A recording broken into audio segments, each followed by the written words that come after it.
Salut, comment allez-vous? On espère que vous allez bien. Donc, dans cette vidéo, nous allons vous expliquer comment vous allez utiliser le logiciel de caisse, gestion de caisse. En réalité, c'est un logiciel neutre que vous pouvez utiliser dans n'importe quel service ou dans n'importe quelle entreprise. Vous pouvez l'utiliser pour la vente de vos articles. Vous pouvez l'utiliser également pour, bon, dans les restaurants, dans les fast-food. Vous pouvez l'utiliser également dans les alimentations, peu importe votre secteur d'activité. Donc, la première des choses à faire sur le logiciel, c'est d'aller sur Paramètres, Configuration, et puis vous allez enregistrer, vous allez côté famille, pour enregistrer la famille de tous vos articles. C'est-à-dire, si vous êtes dans le domaine de l'électronique, c'est-à-dire électronique, c'est-à-dire les ordinateurs, les téléphones portables, les accessoires téléphoniques, vous allez cliquer par exemple sur le plus, vous allez ajouter une famille. Par exemple, on va parler de la famille des ordinateurs. Famille des ordinateurs. On peut par exemple de la famille des téléphones portables. On va mettre par exemple téléphone simple. Téléphone simple. On peut mettre par exemple famille des téléphones tactiles ou bien on va mettre par exemple les incassables.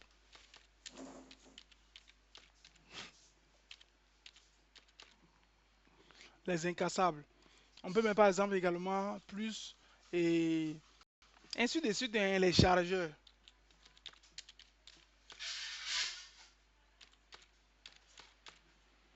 Les chargeurs. Donc c'est comme ça que vous devrez enregistrer par exemple la famille de tous vos articles.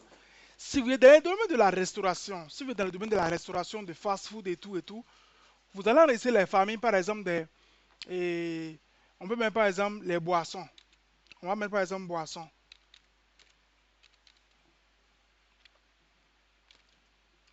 Dans le domaine de la restauration, on peut mettre par exemple fast-food d'abord, même fast-food.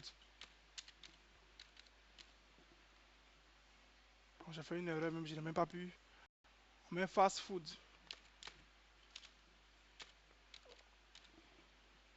Maintenant, c'est une famille. On peut créer une famille par exemple des boissons, soit disant les boissons alcoolisées. On peut mettre maintenant les boissons non alcoolisées. C'est dans le domaine de la restauration, hein, les familles. On peut mettre par exemple boissons non alcoolisées.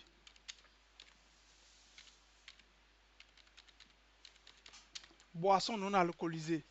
Donc vous enregistrez, vous avez une idée sur les familles. Si vous finissez d'ajouter par exemple les familles, nous allons venir du côté des produits. Produits, vous allez cliquer sur produits ici. Donc nous allons ajouter par exemple les différents articles. Pour ajouter un article par exemple dans le domaine, dans le domaine des accessoires téléphoniques, on va par exemple enregistrer un des types d'ordinateur. Parce que je vais déjà créer famille ordinateur. Je vais par exemple ordinateur, ordi HP, j'ai mis ordi HP, ordi HP. Et puis je peux préciser, hein, vous donner tous les détails possibles de l'ordinateur. Ordi HP ebook par exemple. Et puis je clique par exemple sur la référence. La référence et puis la désignation en réalité c'est les mêmes choses. Mais au niveau de la référence, vous allez mettre le nom simplifié de l'article. On peut même par exemple ordi aussi, ordi HP. En réalité ici on doit écrire la totalité du nom hein, ordinateur. Je dois écrire la totalité du nom ordinateur. J'ai mis ordinateur HP ebook. Mais ici je vais mettre HP, ordi HP. Et puis ça fait partie de quelle famille? La famille des ordinateurs, comme je l'ai dit. Et puis vous enregistrez. Maintenant, si vous avez l'image de l'article, vous pouvez venir cliquer sur photo, aller ajouter par exemple l'image du produit ou bien de l'article et puis vous enregistrez. Maintenant, quand vous enregistrez l'article, il faudrait ajouter le prix d'achat, le prix de vente et puis le prix de vente en gros si nécessaire, si vous vendez en gros. Donc, ce que nous allons faire, nous allons cliquer sur ajouter prix. On va ajouter le prix d'achat. Supposons que le prix d'achat de l'ordinateur c'est 150 000. Et puis le prix de vente de l'ordinateur c'est 200 000. Et puis le prix de vente en gros, par exemple, c'est 175 000. C'est exactement ce que vous allez faire et puis vous allez enregistrer. Donc, nous allons ajouter également un autre produit. On va cliquer sur le plus. On va ajouter par exemple un des incassables. On peut mettre par exemple incassable. Incassable. Et bon, on peut mettre incassable Samsung. J'ai mis incassable Samsung. Au niveau de la référence, je peux mettre par exemple ISMG. Pour dire incassable Samsung, vous faites la simplification du nom de la désignation. Et puis vous choisissez la famille. La famille, ça fait partie des incassables. Si vous avez une image de l'incassable, vous allez chercher l'image. C'est comme ça qu'on enregistre par exemple les articles du côté de l'électronique, vous serez dans le domaine des ventes. Maintenant, vous allez venir ajouter le prix. Ajouter prix, il y a le prix d'achat peut-être qui est 500. Le prix de vente est peut-être 1000 francs. Et puis le prix de vente, en gros, au cas où vous vendez en gros, c'est 850. Et puis vous enregistrez. C'est comme ça que vous ajoutez chaque article. C'est comme ça que vous ajoutez chaque article. Maintenant, si vous êtes dans le domaine de la restauration, de fast-food, c'est comme ça que vous allez ajouter également les différents mets. Vous cliquez sur le plus, vous cliquez sur la désignation. On peut mettre par exemple, photo. On met photo. On peut même par exemple type de produit. Ça fait partie de bon. Je vais mettre photo.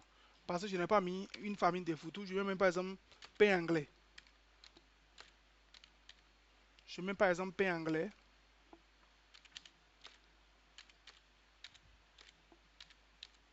Pain anglais. Je mets par exemple PA. Et puis, il choisit la famille. Ça fait partie des fast-food. Et puis, il choisit une image, par exemple, de pain anglais, au cas où j'en ai. Et puis, vous ouvrez et puis vous enregistrez. Donc, c'est comme ça on enregistre, par exemple, les articles pendant. Et puis, vous allez venir ici pour ajouter le prix de vente. Dans le domaine de la consommation, souvent, le prix d'achat est compliqué. Vous mettez directement le prix de vente. Peut-être 500. Maintenant, soit venant à la fin, vous pouvez laisser le prix au niveau des pains, Coca-Cola. Et puis, pendant la vente, vous allez préciser le prix de l'article, ou bien du pain, de ce que la personne a pris. Je vais vous montrer tout de suite. On va ajouter par exemple une de boissons alcoolisées ou bien non alcoolisées. Je vais mettre par exemple Coca-Cola. Coca-Cola.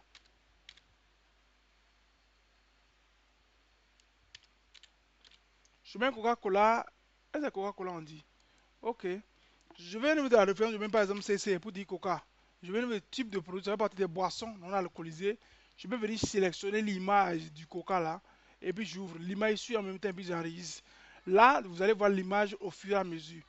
On va cliquer sur ajouter prix et puis on précise le prix d'achat. Supposons que le prix d'achat unitaire vous revient à 300. Le prix de vente vous revient à 600. Bon, si vous ne vendez pas en gros, vous laissez. C'est exactement ce que vous allez faire dans le domaine de la restauration de fast-food. On peut ajouter également autres boissons comme la bière, Brakina. On peut mettre par exemple Brakina. Et puis on peut mettre par exemple BRK. Ici, on vient choisir le type de produit. Ça fait partie des boissons alcoolisées. On peut aller choisir l'image du boisson là. C'est ça qui est ici. On ouvre et puis on enregistre. Ça, c'est le domaine de la restauration, des fast-food, ainsi de suite. Même les maquis également, c'est exactement les mêmes choses. Vous ajoutez les boissons comme ça. Donc, après avoir ajouté les boissons, les articles, je vais parler même de quel domaine d'activité. Dans le domaine des services également, c'est comme ça. Hein. Vous prenez le type de service faisant partie d'une niche ou bien d'une de certaines branches et puis vous ajoutez le prix de vente directement. Ah, maintenant, si vous enregistrez par exemple l'article, qu'est-ce qui reste? La première étape, c'est d'enregistrer la famille des articles. Seconde étape, c'est d'enregistrer par exemple les différents produits issus de ces familles. Et la troisième étape, c'est de préciser par exemple la quantité disponible de ces différents articles. On vient sur gestion de stock. Troisième étape, gestion de stock. Entrée de stock. Là, nous allons préciser par exemple la quantité de chaque article qui est disponible. Ou bien chaque accessoire, ou bien la quantité de pain anglais que vous avez prévu vendre par jour, la quantité de coca, de brakina que vous avez prévu, ou bien qui est disponible à la boutique, ou bien au maquis, ou bien dans le restaurant. On clique sur le plus, et puis le tableau là va venir. On a parlé d'ici d'approvisionnement de stock. Au niveau d'approvisionnement de stock, vous voulez préciser la quantité de chaque article qui est disponible à la boutique, bien sûr. Est-ce que vous voyez un peu? On clique par exemple sur la famille des ordinateurs, et puis vous allez voir tous les types d'ordinateurs vont apparaître ici. C'est parce qu'il y a enregistré uniquement un seul ordinateur que vous voyez ordinateur HP ici. Je mets un double-clic, ça vient comme ça. Je précise la quantité. Supposons que le stock qui est disponible c'est 100. Je mets 100. Et il y a ce qu'on appelle le stock d'alerte. Le stock d'alerte, c'est la quantité qui va rester et puis le logiciel va vous signaler que non, votre ordinateur est presque terminé. On va venir cliquer sur stock d'alerte, double-clic, on met 10 ici.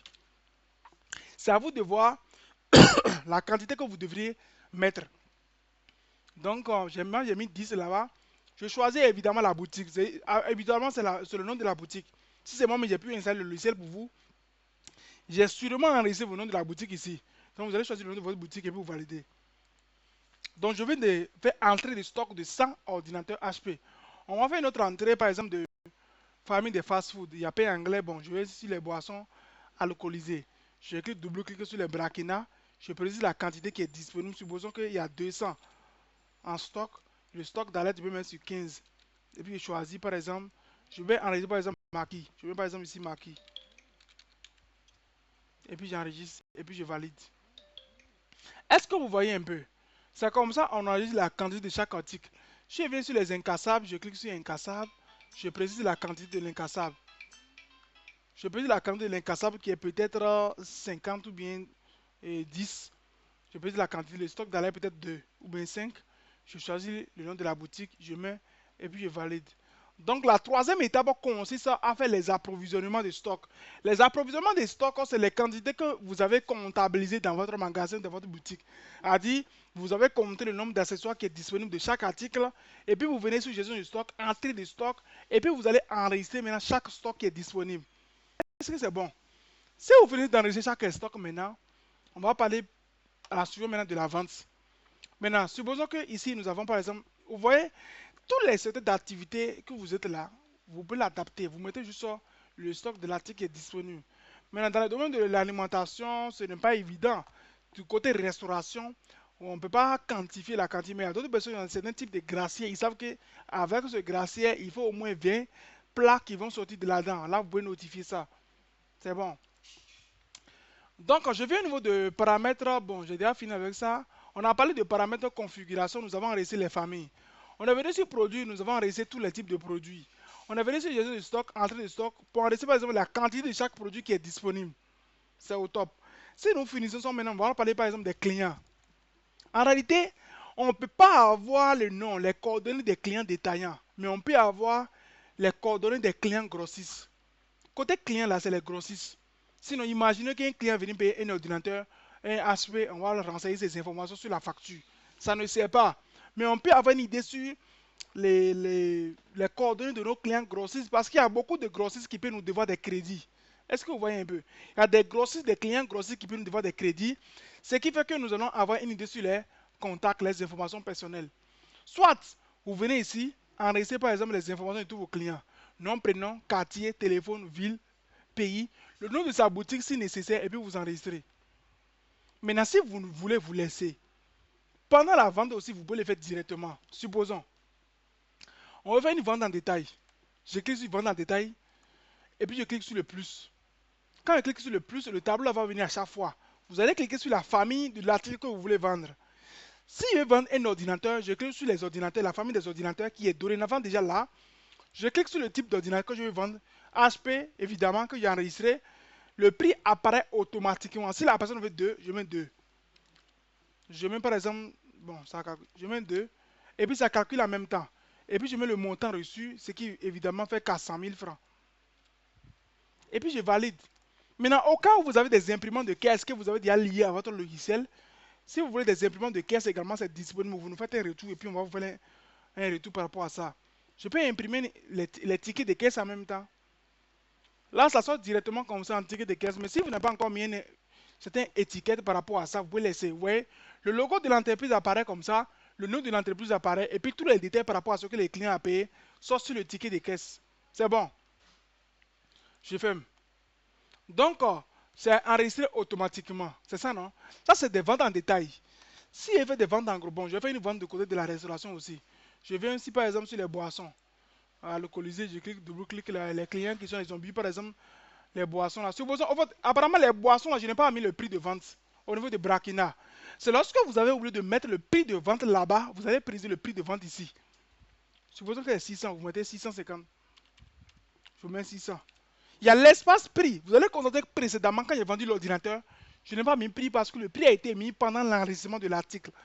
Mais si vous avez oublié d'ajouter le prix là-bas, évidemment, parce qu'il y a d'autres personnes, le prix se décide quand le client est là.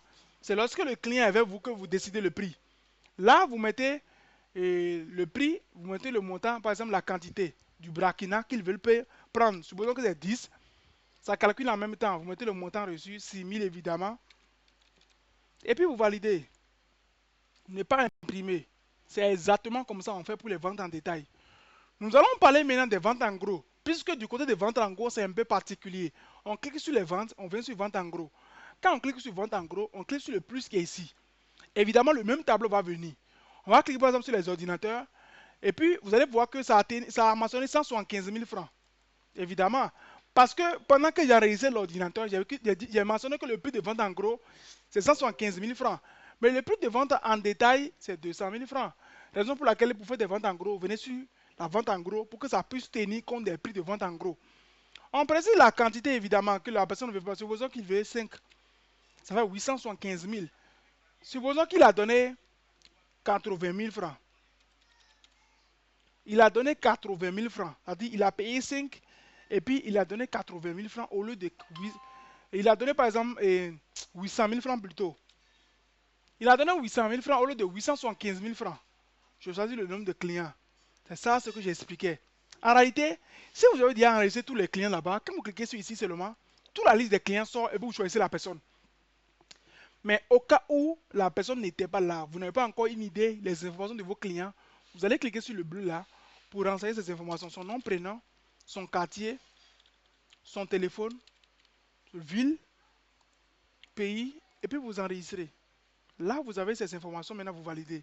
Si vous voulez vous imprimer, si vous voulez vous dites non. C'est comme ça on fait des ventes en gros. Maintenant, lui, il a payé quelque chose de 875 000. Il a payé 800 000 francs. Ça reste 75 000 francs. Supposons que nous sommes au niveau des tableaux de bord. Et puis, il revient prochainement pour payer le reste. Pour suivre les crédits de vos différents clients, vous venez cliquer sur le client qui est en haut ici, là. Règlement client. Et puis, vous allez voir la liste de tous les clients qui vous doivent. D'abord, tous les clients qui ont pris des trucs en gros chez vous, vous allez voir les listes là. Le nom, tout. Vous allez voir le montant qu'il avait pris, total qu'il avait payé, total qui reste. Maintenant, pour payer le reste, maintenant, vous cliquez devant son nom, payer. Et puis, vous mentionnez le montant là, 75 000 francs. Ça reste 75 000, on met 75 000 francs. Maintenant, actuellement, il a soldé. C'est comme ça, on revient payer les frais de vos différents clients. Il y a quoi également qu'on a oublié? Si on en a oublié quelque chose, n'oubliez pas de nous notifier. Du côté également de la vente, du côté de la restauration, vente en gros, bon, côté restauration, il n'y a pas fait de vente en gros. Vous faites vos différentes ventes en détail seulement et puis ça passe. Et côté entreprise et tout, vous avez travaillé un peu plus avec les ventes en gros parce que vous devez avoir les informations de vos clients sur la facture. C'est un peu ça. Donc, quand je viens au niveau des tableaux de bord, je vous explique brièvement. En réalité, le tableau de bord vous donne une idée sur les bénéfices journaliers, les ventes de la journée et tout et tout. Ça vous donne tous les détails possibles. Maintenant, l'historique des ventes qui est ici là-haut, c'est de la journée. Ici là, ça vous donne tous les ventes que vous avez effectuées dans la journée avec la somme totale. Est-ce que vous voyez un peu? Ça vous donne une idée sur tous les ventes. Le lendemain, ça va s'effacer automatiquement.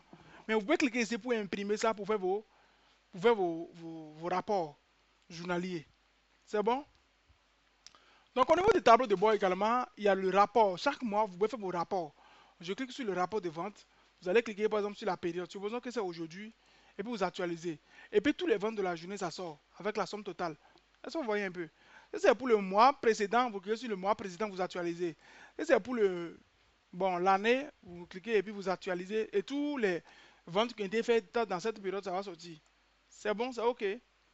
Également, les historiques des ventes journalières, également, ça sort. Tout ça sort comme ça. Ok, donc nous avons dit la première des choses à faire sur votre logiciel, c'est de partir sur paramètres configuration, enregistrer par exemple la famille de tous vos articles que vous vendez. Quand on parle de famille, c'est comme si dans une famille, il y a un nom de famille. D'après ce nom de famille, chaque individu qui fait partie de ce nom de famille doit avoir le nom de famille d'abord avant d'avoir son prénom. Exactement la même chose. Dans une famille, on met la famille de tout, vous mettez la famille des différentes familles ici. Quand vous venez sur produit, vous allez ajouter maintenant chaque membre de la famille, d'une famille. C'est-à-dire, quand il met l'article, quand on a référence, il fait partie de quelle famille? C'est-à-dire, j'ai mis le nom de famille de la personne, je mets son prénom et tout et tout. C'est un exemple, et puis je choisis, il fait partie maintenant de quelle famille? C'est comme ça. Donc, après, je vais enregistrer, par exemple, les différents articles et puis les introduire dans les différentes familles respectives. On va préciser maintenant la quantité, c'est-à-dire le nombre de personnes dans chaque famille. C'est ça qu'on appelle la quantité de chaque disponible, la quantité de chaque article ou bien de produit disponible au magasin ou bien à la boutique. C'est bon? Cela se fait au niveau de entrée de stock. Vous allez voir tous les stocks que nous avons entrés. Mais, nous avons fait des ventes, non? Comment voir les stocks restants? Étant donné que nous avons fait des ventes, comment voir les stocks restants? Vous allez venir sur gestion de stock, stock actuel. Vous avez vu, je vais enregistrer 200. Et les branquillons, là, ça reste 90, 190. J'ai enregistré par exemple l'ordinateur, j'ai vendu 3. J'avais mis 100, ça reste 93. Donc, vous venez sur gestion de stock, stock actuel pour voir les stocks de tous les articles restants. Le stock restant de chaque article. Maintenant, pour faire approvisionnement prochainement, pendant vos ventes, vous avez pris également des commandes. Vous venez sur gestion de stock, entrée de stock et puis vous allez cliquer sur le plus à chaque fois. Ajoutez maintenant la famille de l'article que vous avez commandé. C'est bon? S'il y a quelque chose que vous n'avez pas compris, n'hésitez pas à nous faire le retour. On va bien vous expliquer encore.